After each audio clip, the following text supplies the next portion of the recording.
Vous louez déjà un bien en location vide, mais vous souhaitez bénéficier de davantage de flexibilité et d'une meilleure fiscalité, vous pouvez très bien commencer une activité de location meublée. Et pour vous aider à réaliser la transition entre location vide et location meublée sans aucune difficulté, nous vous présentons cette vidéo dédiée à ce sujet.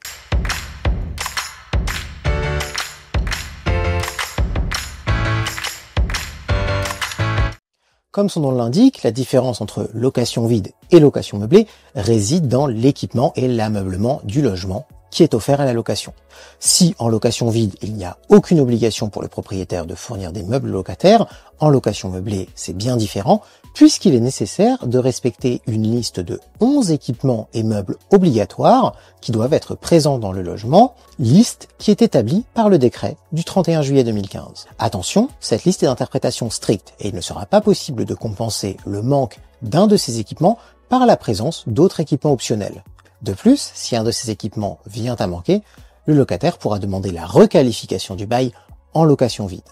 Puisque des meubles seront présents dans le logement et que ces meubles vous appartiendront, vous devrez également bien penser, au moment de le mettre en location, à établir un inventaire mobilier qui sera très important, à la fois pour prouver que tous les meubles obligatoires étaient présents dans le logement, mais également parce qu'il vous permettra justement de bénéficier de la fiscalité de la location meublée. Pour vous aider à réaliser cet inventaire mobilier, vous pouvez aller consulter le modèle qui se trouve en description de cette vidéo.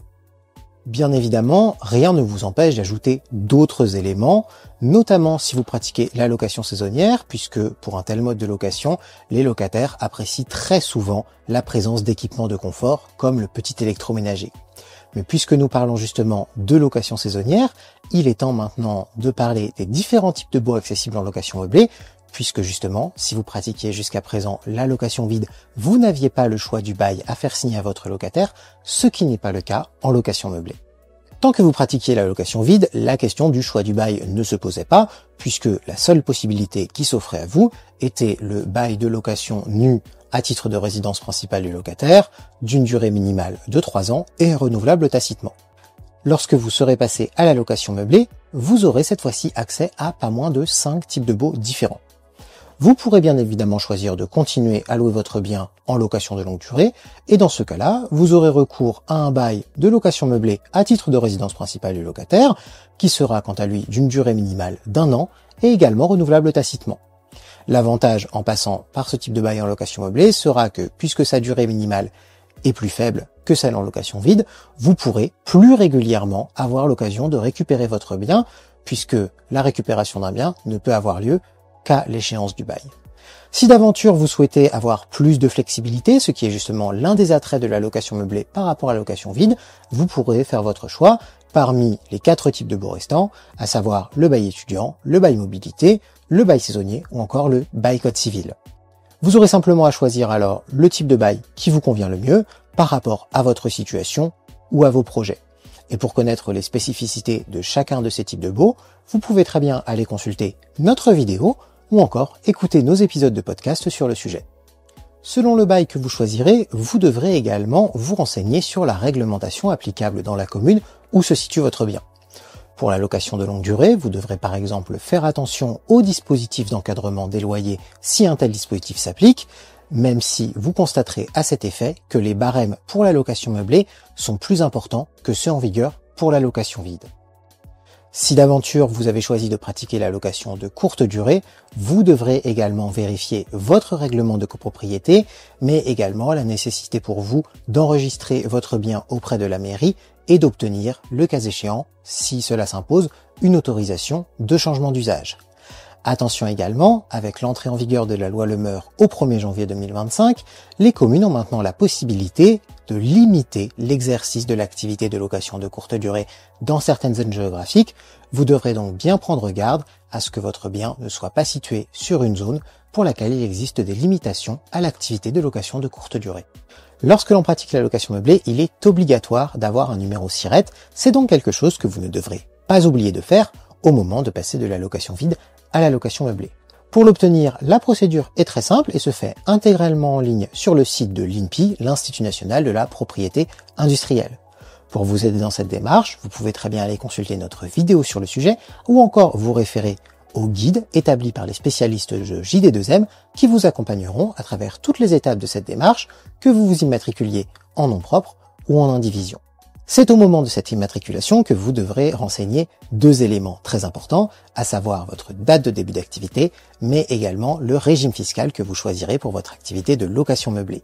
Vous pourrez ainsi choisir entre régime réel et régime micro-BIC. Et si le régime réel est le plus avantageux dans la grande majorité des situations, le mieux avant de choisir reste encore de s'en assurer en ayant recours à un simulateur, comme celui établi par les experts de JD2M.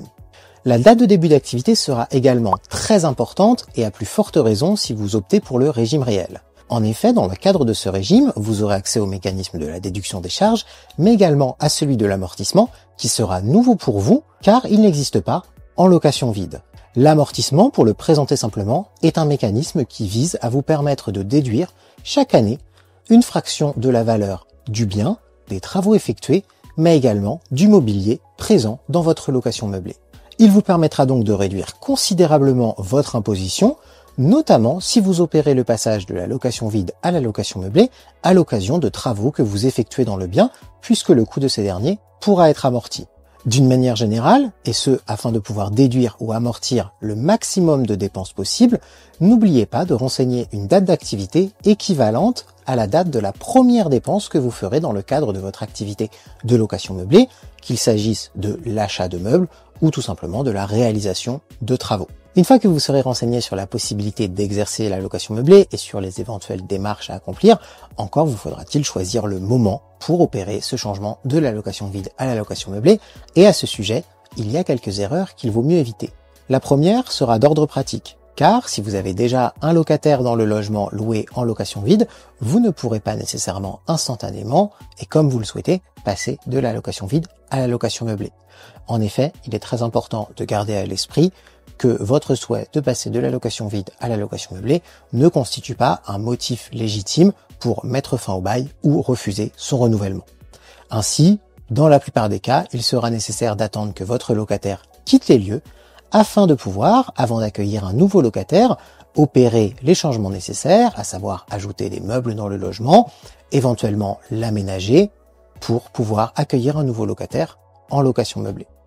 Bien évidemment, vous aurez également la possibilité de vous mettre d'accord avec le locataire existant pour faire évoluer le bail d'un bail de location vide à location meublée, mais attention, cette situation très particulière vous demandera également de vous poser certaines questions, comme par exemple celle du devenir des meubles, puisque le locataire en location vide disposera de ses propres meubles, or en location meublée, vous êtes censé les fournir, ainsi cela vous demandera de vous accorder sur cette question. D'une manière générale, mieux vaut bien souvent attendre la fin d'un bail et le départ du locataire, ou la réalisation de travaux qui empêcheraient la mise en location du bien pendant un certain temps, pour opérer la transition entre location vide et location meublée. D'autant que, dans ce registre, justement, la fiscalité de la location meublée pourra vous permettre d'absorber, notamment grâce au mécanisme de l'amortissement, une partie du coût de ces mêmes travaux. Toutefois, au-delà de ces contraintes pratiques, vous devrez également vous montrer vigilant du point de vue fiscal. En effet, en pratiquant la location nue, vous relevez du régime des bénéfices fonciers, dans lequel, lorsqu'un déficit se crée, ce dernier est directement imputable sur vos autres revenus d'activité. En location meublée, vous relèverez du régime des bénéfices industriels et commerciaux, dans lequel il n'est pas possible d'imputer ce déficit sur vos autres revenus. Ce qui sera important ici, c'est que vous ne pourrez pas transitionner de la location vide à la location meublée si vous avez imputé un déficit sur votre revenu global dans les 3 dernières années d'activité en location vide. Car si vous le faites, vous aurez l'obligation de rembourser l'économie d'impôt ainsi réalisée. Si vous êtes dans cette situation, il vous faudra donc certainement mieux attendre afin que cette durée de 3 ans soit écoulée et que vous puissiez donc passer de la location vide à la location meublée sans avoir à rembourser une quelconque économie d'impôt. Dans le même sens, gardez bien à l'esprit que si, quand vous avez commencé à louer votre bien en location vide, vous avez pris un engagement de location au titre d'un dispositif fiscal, à ce que votre passage vers la location meublée ne remette pas ce dernier en cause. En effet, si votre engagement de location n'est pas arrivé à son terme, vous pourriez ainsi perdre votre bénéfice fiscal, ce qui n'est bien évidemment pas le but de l'opération. Toutefois, au-delà de ces 2 points d'attention, rassurez-vous, le passage de la location vide à la location meublée n'entraîne aucun frais supplémentaire. Vous savez maintenant tout des spécificités et de ce qu'il vous faudra garder à l'esprit au moment de passer de la location vide à la location meublée. Et pour continuer d'en apprendre plus sur la location meublée, vous pouvez vous rendre sur le site de JD2M, regarder nos autres vidéos, écouter nos podcasts ou encore nous suivre sur les réseaux sociaux.